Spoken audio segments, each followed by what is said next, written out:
Continuando sobre esse livro, hoje nós vamos para o dia 3. O dia 3 eu vou falar para vocês, ele é meio denso, tem bastante reflexão sobre ele. Eu li e eu fiquei assim, uau! Então, vamos para a primeira parte, que a pergunta é: o que dirige a sua vida? E o primeiro versículo que tem aqui é de Eclesiastes, capítulo 4, versículo 4. Percebi que o que faz os homens correrem atrás do sucesso é a inveja. A motivação, na verdade, é a inveja. A inveja é o quê? Quando você olha para outra pessoa e você deseja o que ela tem. Então, o que é a sua motivação? Então, eu vou dar um jeito de conseguir alcançar o que ele tem. E aí, por isso que é a inveja. E ele fala aqui: a vida de todo indivíduo é dirigida por algo. A maioria dos dicionários define o verbo dirigir como guiar, controlar, direcionar. Eu entendo que quando ele fala dirigir aqui, qual é a sua motivação? O que leva você a querer fazer as coisas, seja ela uma motivação boa ou ruim? Centenas de circunstâncias, valores e emoções podem dirigir a sua vida. Aí tem 5 coisas daqui que ele separou e que ele trouxe para nós, que eu achei muito interessante, elas são bem reflexivas, então preste atenção porque talvez uma dessas motivações da sua vida seja um desses que eu vou falar. O primeiro é a culpa. E a culpa, ela nada mais é do que algo que fizemos no passado, que sabemos que é errado, só que isso continua na nossa mente. Continua martelando ali, sabe, todo dia, ou com muita frequência. A gente fica lembrando de coisas que fizemos no passado e aquilo traz aquele sentimento ruim de culpa. E eu tem uma frase aqui que ele pegou e deixou bem direta e reta pra gente entender, que eu vou ler pra vocês. Dirigidas pela culpa, são manipuladas pelas lembranças. E sim, é uma lembrança, né? Porque é uma coisa que já aconteceu no nosso passado. E aí eu fui pesquisar, na verdade, assim, uma definição melhor de culpa. Porque todo mundo sabe o que é, mas defina pra mim o que é culpa. É difícil, né? Então eu pedi pro ChatGPT fazer uma definição do que seria culpa. E a definição que ele trouxe pra nós é: a culpa é um sentimento emocional que surge quando acreditamos ter feito algo errado, seja por uma ação, palavra, pensamento ou até por omissão. É como uma dor interna que sinaliza que violamos nossos próprios valores ou os valores que aprendemos com os outros. O que eu achei muito interessante é que ele trouxe essa parte do quando sentimos que violamos nossos próprios valores ou valores que aprendemos com os outros. Que isso, no caso, é muito... A gente fica se sentindo culpado quando a gente vacila com alguém, né? A pessoa foi boa com a gente, ensinou algo pra nós e ou a gente traiu a pessoa, ou a gente falou mal dela, ou a gente fez alguma coisa no trabalho que fez com que a pessoa sofresse. E aí a gente sente culpa, porque a gente sabe que aquela pessoa foi boa com nós. E aí a gente fica com aquela culpa, assim, remoendo a gente, né? Porque, nossa, tal pessoa foi tão boa comigo e eu fiz isso com ela, ou eu tratei mal tal pessoa, e assim vai. E a nossa mente fica ali trabalhando. Não precisa nem o diabo fazer nada, a gente mesmo já fica se martelando, né?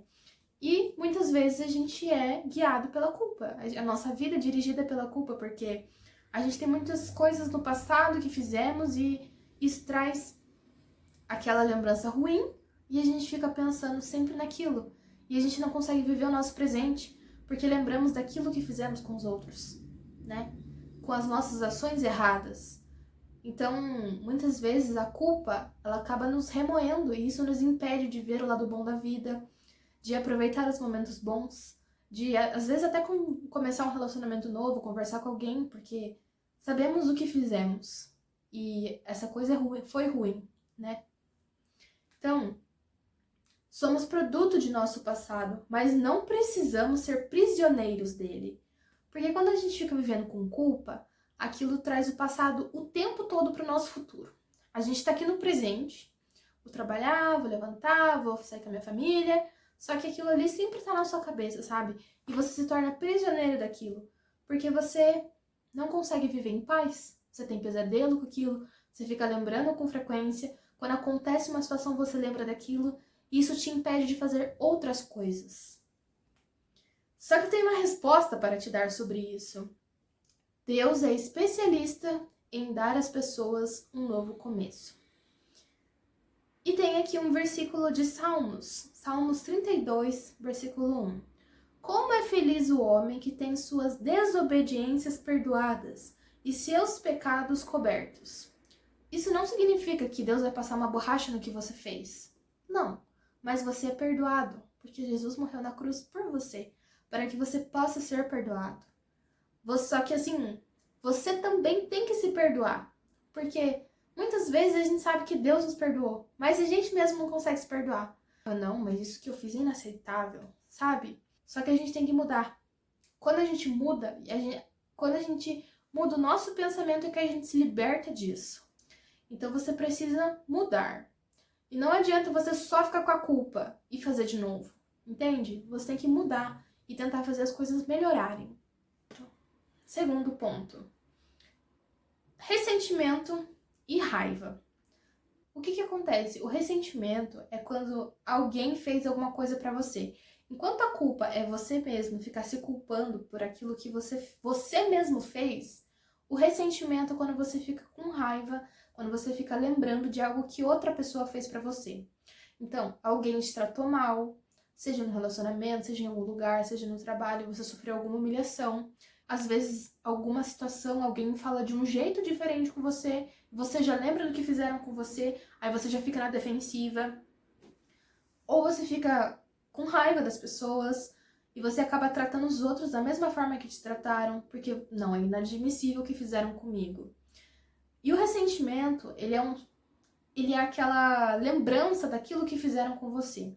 Aí você internaliza aquilo pra dentro e você fica com raiva. E toda vez que você lembra daquilo, é como se você revivesse aquele momento. Como se há 5 minutos atrás. E a questão do ressentimento e da raiva é que isso só faz mal pra você. Que você que tá alimentando aquilo. Sabe por quê? A pessoa que falou, provavelmente ela nem lembra mais o que ela falou. Mas você que recebeu tá guardando isso dentro de você. E isso tá te matando. Porque você fica lembrando daquilo. E de novo, e de novo, e de novo. E quando a pessoa ela não consegue superar isso, na verdade isso é um veneno para ela mesma. Porque ela não consegue perdoar. E não perdoar é uma coisa que deixa a gente doente. Porque se eu não perdoo as pessoas, então como que Jesus vai me perdoar? Sabe? Porque nós temos que ter misericórdia, independente do que fizeram para nós. Não podemos ficar guardando essa raiva eternamente daquilo que o outro fez para mim. Isso diz sobre quem ele é e não sobre você. Quantas vezes as pessoas já foram ruins comigo, já falaram coisas pra mim, e eu fiquei tipo, tudo bem, às vezes eu posso até ficar triste no dia ou durante aquela semana, mas não é algo que eu deixo entrar em mim, sabe? E você também não deveria. A pior coisa que você pode fazer é querer se vingar do outro. Porque vingança é uma coisa que não traz resultado bom pra ninguém. A frase que ele colocou aqui, que eu grifei sobre ressentimento é: o ressentimento sempre machuca mais o ofendido que a pessoa que o ofendeu. Que é isso que eu falei. A pessoa que te ofendeu, que falou uma coisa pra você, provavelmente ela nem lembra mais. Só que você tá guardando isso dentro do seu coração e isso está te matando. Tá te corroendo, tá te comendo por dentro. Isso não é saudável. Então eu recomendo que você possa esquecer, sabe? Perdoar e deixar passar, para que isso não afete mais a sua vida. Porque você não pode todos os dias ficar movido por não, porque fulano fez isso comigo. Quantas pessoas passam anos falando sobre isso? Sobre não, porque fulano que não sei o quê. E muitas vezes essas contendas surgem dentro da própria família. Assim como aconteceu com o rei Davi. O que aconteceu com os filhos dele, as brigas que tiveram foram terríveis. Eu não gostaria que isso acontecesse com ninguém. Se você não sabe do que eu tô falando, vai ler Reis, então, que você vai descobrir. A terceira muitas pessoas são dirigidas pelo medo. E o que é o medo, gente? O medo, ele mata qualquer oportunidade que a gente possa ter. Eu nunca imaginava que eu ia criar um canal no YouTube. E aqui estou eu falando sobre a palavra. Inclusive, eu não sei se tem pessoas assistindo. Eu não sei se você está acompanhando. Se você está, comenta. Eu estou. Porque eu nunca imaginei que eu ia falar sobre a palavra, que eu ia virar criadora de conteúdo. Porque eu tinha medo. Eu ficava, cara, mas sabe, o problema do medo é que ele limita a gente de tantas formas. Porque o medo, ele cria aquele e se. Só que é o e se negativo. Porque nós temos e se der certo. Mas também tem o e se der errado. E o medo, ele faz isso. Ele coloca o tempo todo um. E se der errado? Ai, meu Deus, mas e se acontecer isso? E se? E a gente nunca consegue fazer, porque o medo, ele paralisa, ele trava. E o medo, eu grifei aqui 2 frases que eu achei bem impactantes. Pessoas dirigidas pelo medo com frequência perdem grandes oportunidades por terem medo de correr riscos. Em vez disso, comportam-se de maneira cautelosa, evitando arriscar-se e tentando manter o status quo. O status quo é quando você tá ali na zona de conforto, você nunca faz nada, é o seu ponto de início e você sabe que ali as coisas vão ficar do jeito que estão. E é realmente isso que o medo faz, como eu acabei de falar. A gente fica com esse e se der errado? E a gente nunca faz. Só que, e se der certo? E se eu investir no negócio e eu começar a ficar rico? E se eu falar pra alguém na rua, Jesus te ama, e aquela pessoa começar a chorar e realmente sentir o amor de Deus naquele momento, e ela se converter, e aí ela pode ser salva? O medo, ele nos impede até de impor limites com relação a como as pessoas devem nos tratar, porque eu não tenho boca pra falar. Se eu tenho medo de, ai, mas ele vai ficar bravo comigo, ai, mas fulano não vai gostar do que eu vou falar, e aí o fulano pode pisar na sua cabeça, porque você ficou com medo de falar não, porque você ficou com medo de falar que eu não gostei disso. O medo nos impede até de ser mais feliz e viver uma vida menos pesada, porque quando a gente fica o tempo todo assim, acuado, de e agora, o que eu vou fazer? Com quem que eu vou falar? O que vai acontecer?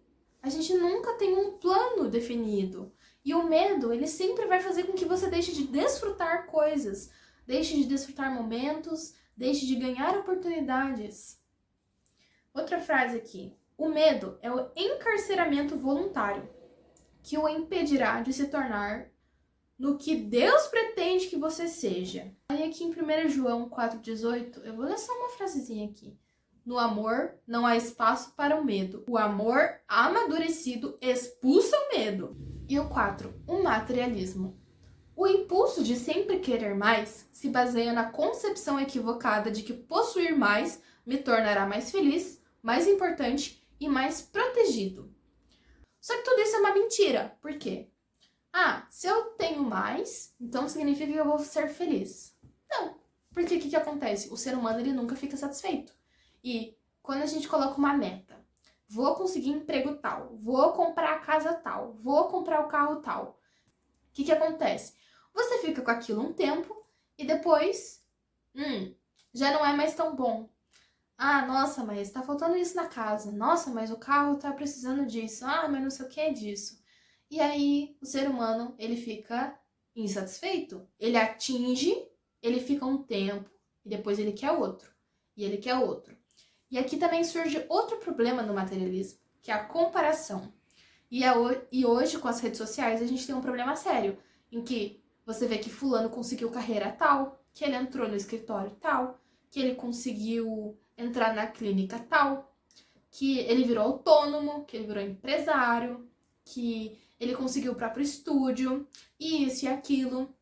Nossa, mas fulano conseguiu uma Mercedes, nossa, mas conseguiu uma BMW, nossa, mas conseguiu o carro não sei o quê, nossa, mas conseguiu um emprego tal, nossa, mas agora casou.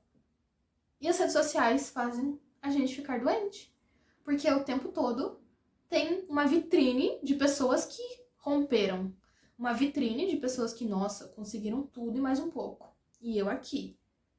E aí você fica vendo a vida dos influencers e você pensa, nossa, mas ele tá gravando TikTok, eu tô aqui trabalhando que nem um cachorro e não consegui nem metade do que ele tá fazendo. Só que você vai negociar os seus princípios pelo materialismo para alcançar aquilo que ele alcançou? Sabe lá Deus com formas? Estamos aí com uma CPI de divulgação do amiguinho, né? E você acha que isso aí é honesto? Você quer mesmo alcançar as coisas do jeito que eles fizeram? Eu não. Então aqui, a situação de constante tranquilidade acaba gerando tédio e então passamos a desejar novidades, coisas melhores e maiores. Esse é o problema do ser humano. A gente vê as coisas que estão... parece que tá tudo bem, só que daí começa a gerar um tédio na gente. E eu comecei a estudar sobre criação de conteúdo, sobre criatividade, e sabe por que a gente tem criatividade? Por causa do tédio. Só que o tédio faz com que a gente seja criativo para imaginar outras coisas. Agora, você quer usar a sua criatividade pro bem, pro mal, ou para você mesmo, para aquilo que você quer alcançar? Será que você realmente quer alcançar isso? Ou de ver a vida dos outros, você pensou que você quer alcançar aquilo? Sabe, esses tempos aconteceu uma coisa comigo. Deus, ele é muito extraordinário, né? Eu sou advogada, pra quem não sabe, e tinha uma oportunidade para poder lançar um tema para fazer um artigo científico. E aí eu lancei a proposta lá, fiz as coisas, os requerimentos lá e tal, né? Só que eu não consegui. E aí eu falei pra Deus, nossa Deus, mas nem um artigo científico eu consegui? Só que nesse mesmo dia que saiu a resposta dizendo que o meu que o meu foi negado, eu sabia que não tinha sido negado porque tinha saído a lista dos que tinham sido aprovados. E aí eu falei assim pra Deus, nossa Deus, mas nem um artigo científico eu vou conseguir? Por que o senhor não deixou? Aí eu fui na palestra. E a palestra era sobre o mundo acadêmico e tal, sobre quem quer ser pesquisador, não sei o que, não sei o que. E eu vi a palestra e eu olhei para os professores falando e eu fiquei pensando assim, cara, mas eu não quero fazer isso aqui. Dá muito trabalho, é muito chato. E você gasta muito tempo da sua vida abdicando de outras coisas para fazer isso. E era Deus me mostrando, minha filha, isso aqui vai comer muito tempo da sua vida. E eu olhando eles falando, eles super apaixonados. Nossa, criação de artigo científico, isso, que não sei o que, que não sei o que, que não sei o que. E eu olhei para aquilo e pensei assim, nossa, mas isso é tão chato. E eu achava que eu queria aquilo, de ver as outras pessoas falando e divulgando. E também os professores tiraram várias dúvidas com relação a isso, porque, por exemplo, eu sou advogada. Quando você escreve sobre um tema específico, você acaba ficando conhecido por aquilo, né? E os professores falaram assim, a gente não... Chega um momento em que você não quer mais escrever sobre aquilo. E aí as pessoas começam a te procurar para dar palestra, para falar, para escrever, e você não quer mais. Porque você já mudou o seu interesse. E é assim na nossa vida. A gente muda o nosso foco e o nosso olhar o tempo todo. Então eu olhei aquilo e falei, cara, não vale a pena. Sabe? E às vezes você tá nessa situação em que você fica olhando tanto. Nossa, mas fulano tem tal carro, fulano tem... Que nem agora a gente tá com esse negócio do BYD, né? Que é o carro elétrico. Aí você fica olhando e fica, nossa, será que é bom? Quero comprar. E o carro custa uma nota, assim, que você não tem condição e você pensa, vou financiar. Vou fazer de tudo. Só que não vale a pena, sabe? Tantas coisas. Aí tem outra frase aqui que eu gostei bastante. A verdadeira segurança só pode ser encontrada naquilo que jamais poderá ser tomado de você. Seu relacionamento com Deus.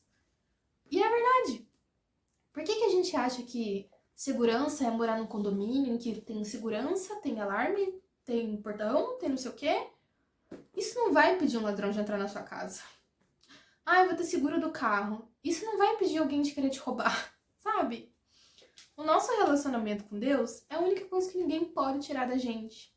É a única coisa que a gente vai lembrar de que não importa. E eu já vi tanto testemunho, mas tanto. Eu, inclusive, já passei por isso na rua. Eu vendo os caras descendo, tudo doido, e eu comecei a orar. Eu vendo, assim, coisa ruim neles e eu comecei a orar. Debaixo, eu ia subir a rua e eu comecei a orar. Eu falei assim, Senhor, em nome de Jesus, desvia esse mal do meu caminho, tira eles. E, gente, eles atravessaram a rua enquanto eu tava subindo, enquanto eu tava orando. Então, assim, a segurança, ela vem do Altíssimo, meus queridos. Conhece o Salmo 91? Aquele que habita no esconderijo do Altíssimo, a sombra do Onipotente descansará. E realmente, eu descanso, porque eu sei quem é Deus na minha vida. E eu sei que é Ele que cuida de mim. E é Ele que me protege. E a quinta, que é uma bem importante, que eu, inclusive, já passei muito tempo por isso. Eu sou filha única, então eu não tinha irmãos para me defender e eu tinha sempre que observar as pessoas com quem que eu ia fazer amizade. E muitas vezes, quando eu era criança, eu passei por isso. Que é o quinto, a necessidade de aprovação. Algumas pessoas permitem que expectativas alheias controlem sua vida. E isso pode ser de pais, cônjuges, filhos, professores ou amigos. O que é a necessidade de aprovação? É quando você sempre está esperando que alguém diga para você que você está indo bem, que você está certo. Ou que você entra num ambiente novo e você fica com medo das pessoas te julgarem, porque você quer agradar todo mundo. O problema da necessidade de aprovação é isso. Você sempre quer agradar as pessoas. E você esquece dos seus valores, você esquece dos seus objetivos, porque você quer agradar os outros. E isso é um problema porque pode te desviar do caminho certo. Sempre preocupados com o que os outros podem pensar. Infelizmente, os que seguem a multidão quase sempre acabam perdidos nela. E isso é verdade. Se você não tem opinião própria, você vai andar com a multidão. E a multidão é o quê? É onde as pessoas vão fazer o que todo mundo faz. E o que todo mundo faz nem sempre tá certo. Como dizia sua mãe, você não é todo mundo. Não conheço todas as chaves do sucesso, mas uma chave para o fracasso é tentar satisfazer a todos. Uma coisa que Jesus disse em Mateus 6:24 é que ninguém pode servir a dois senhores. E não existe verdade maior que essa, gente. Tem muita gente que usa assim, ninguém pode servir a dois senhores com relação ao dinheiro e a Deus, né? Só que quando você quer agradar outra pessoa e você esquece do seu propósito com Deus, você se esquece da palavra, dos fundamentos daquilo que Deus colocou, do seu caráter, quando você quer andar com os outros, porque mesmo que eles estejam fazendo alguma coisinha errada, mas tudo bem, é porque eu vou ganhar uma oportunidade de andar com eles. Mas é porque eu vou conseguir tal coisa, sabe? Você tá negociando seus princípios porque você quer que os outros gostem de você? Ou às vezes, você tá num relacionamento e aí nesse relacionamento, seu namorado, a sua namorada quer fazer tais coisas. E você, para agradar e não perder o seu relacionamento, você vai lá e faz. E não tô falando sobre a parte sexual, pode ser uma coisa muito simples. Tipo, vamos sair em tal lugar. Não, eu não quero.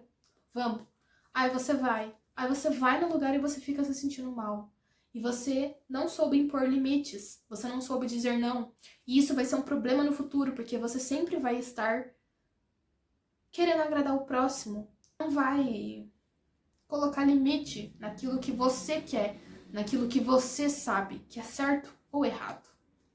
Então, o problema de necessidade de aprovação, de eu quero que os outros gostem de mim, é que você vai sempre ficar na decisão dos seus pais, dos seus amigos, do seu relacionamento, do seu namorado, sua namorada, e você não vai ter opinião própria. E não ter opinião própria é uma coisa que vai te matar com o tempo. Porque você vai querer fazer coisas que as outras pessoas não vão, só que você vai estar em ambientes que você não quer, porque você quer agradar o próximo. Então vamos lá! As vantagens de uma vida dirigida por propósitos. Conhecer os propósitos de sua vida faz com que ela tenha sentido. Sem Deus, a vida não tem propósito. Sem um propósito, a vida não faz sentido. Sem um sentido, a vida não tem relevância nem esperança. Eu acho essa frase aqui muito pesada, porque não ter esperança é a pior coisa que pode acontecer com a gente. Porque a gente fica vivendo e parece que a gente só vai empurrando com a barriga e não vê futuro de nada, não vê resposta de nada. Ter relevância. Você fica o tempo todo com aquele pensamento de pra que eu existo? Ninguém gosta de mim. Eu não sei o que fazer. Quem vai me ajudar? Isso é uma vida sem propósito. Isso é uma vida sem esperança. Eu não quero viver desse jeito.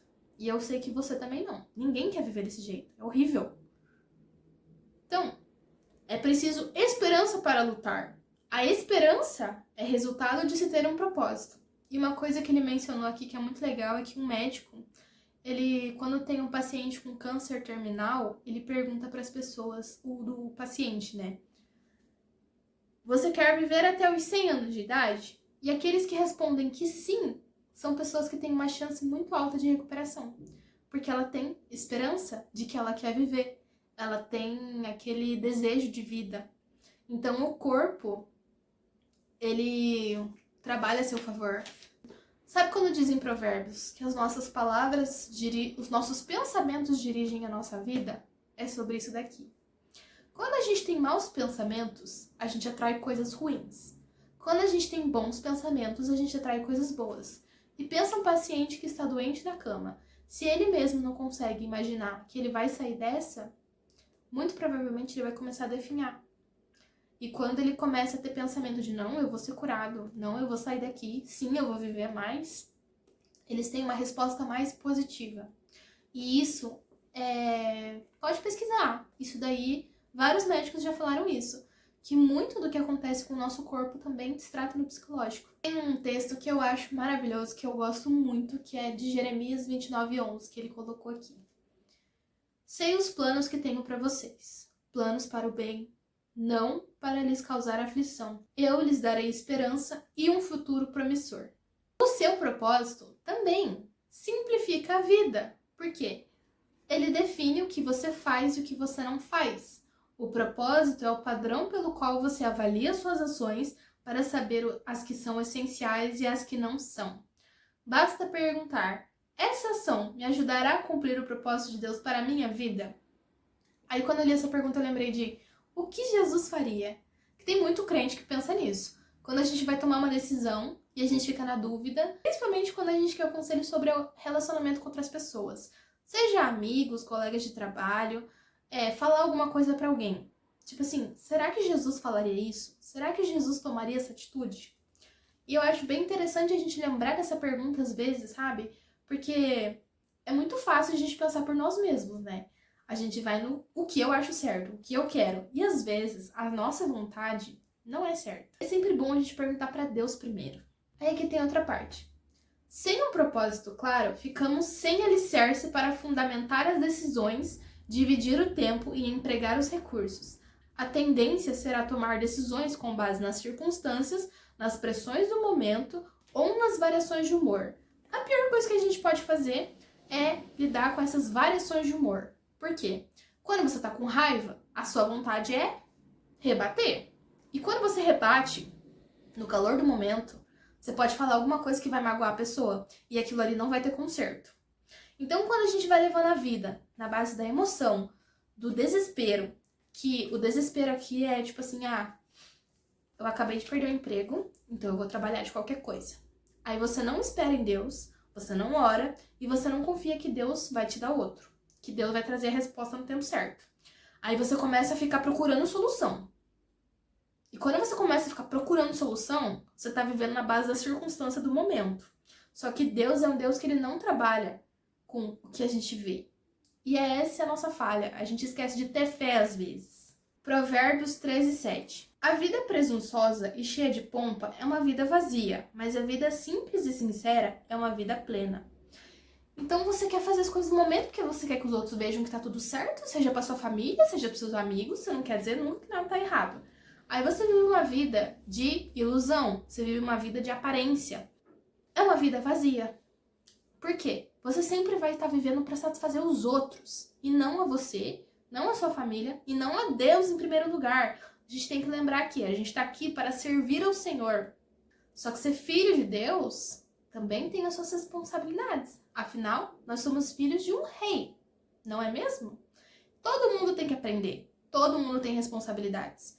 Só que às vezes a gente não quer se preparar para atender essas responsabilidades. Então não queira viver a vida para agradar os outros, para viver de aparência, porque nós temos um rei para agradar em primeiro lugar.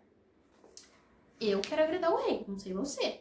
Aí a gente tem essa parte aqui sobre conhecer seu propósito ajuda a estabelecer prioridades.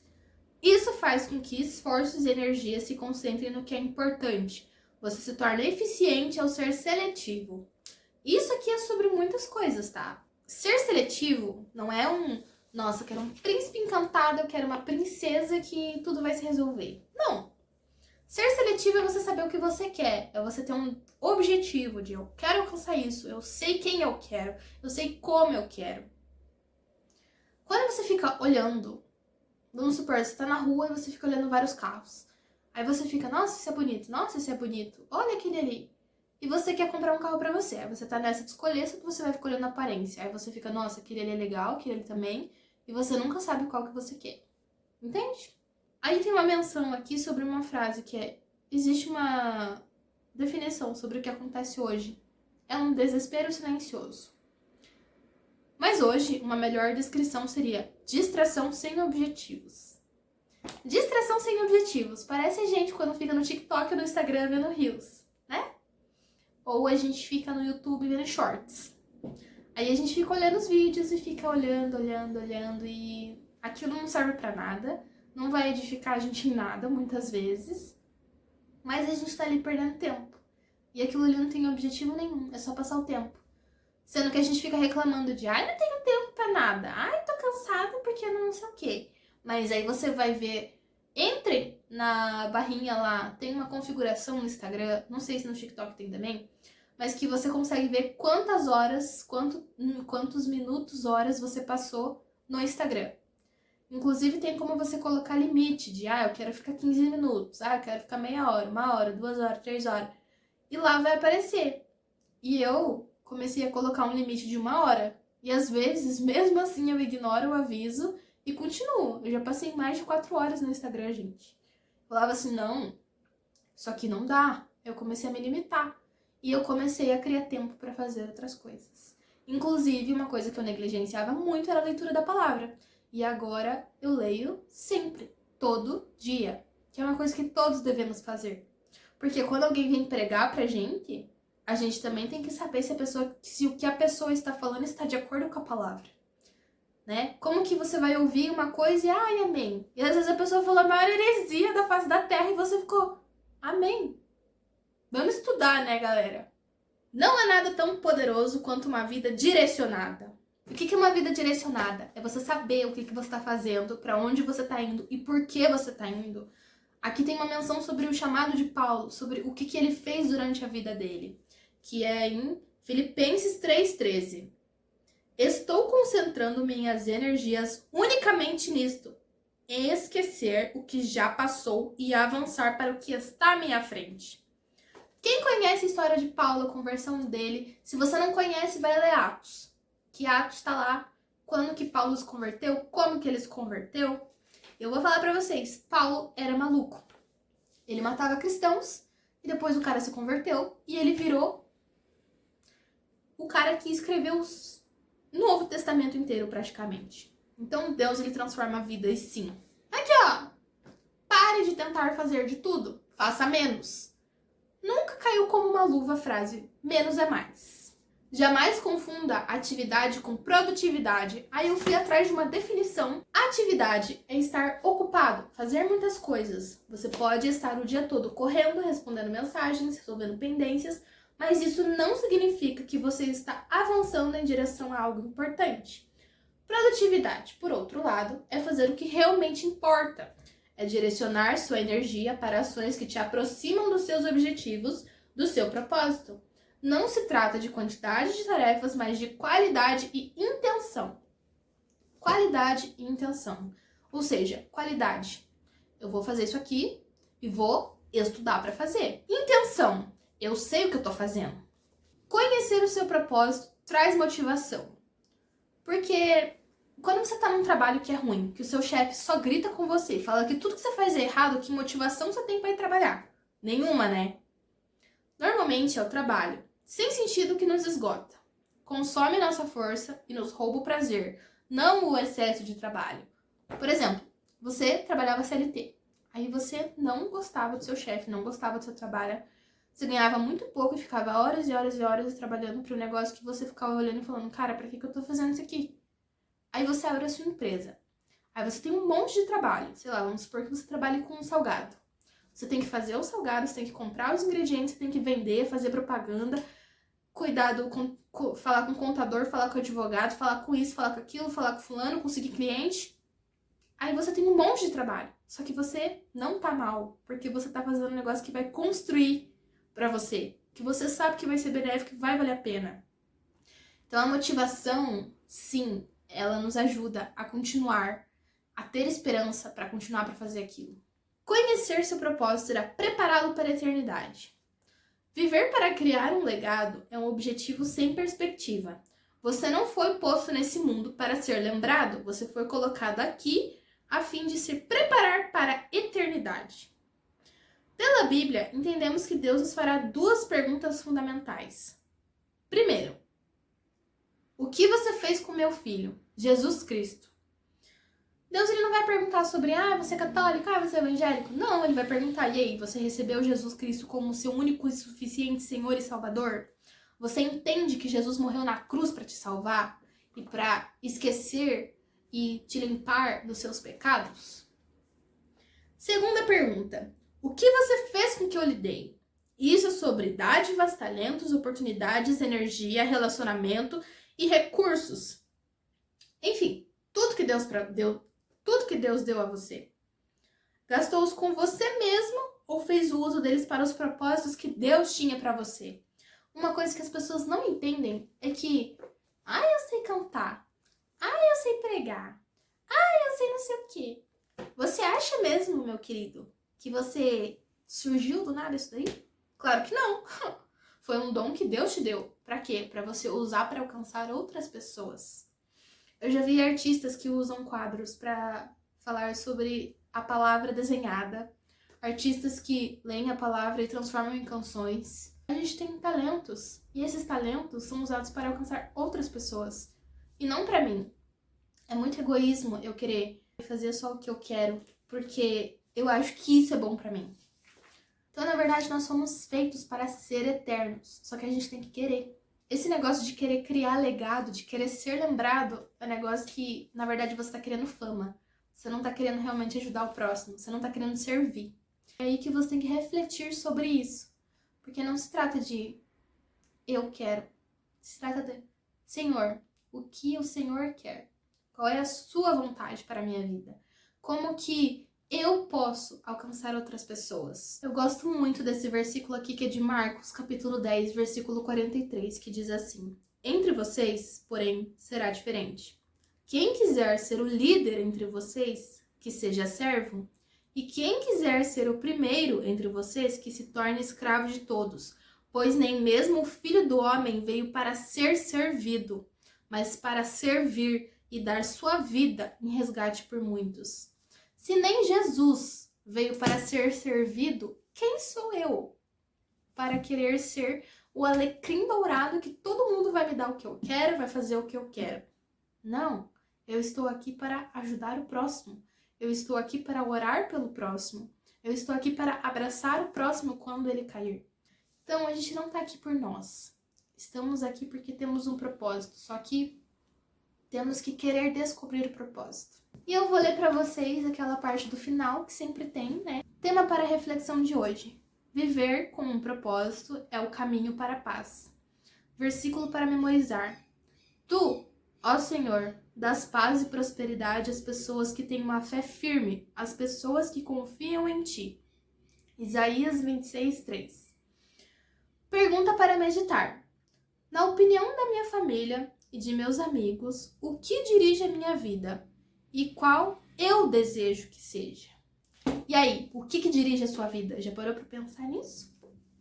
Então, o vídeo de hoje foi esse. Eu espero que tenha sido bem reflexivo, porque para mim foi enquanto eu li, e que tenha esclarecido alguma coisa para você, que tenha te ajudado de alguma forma.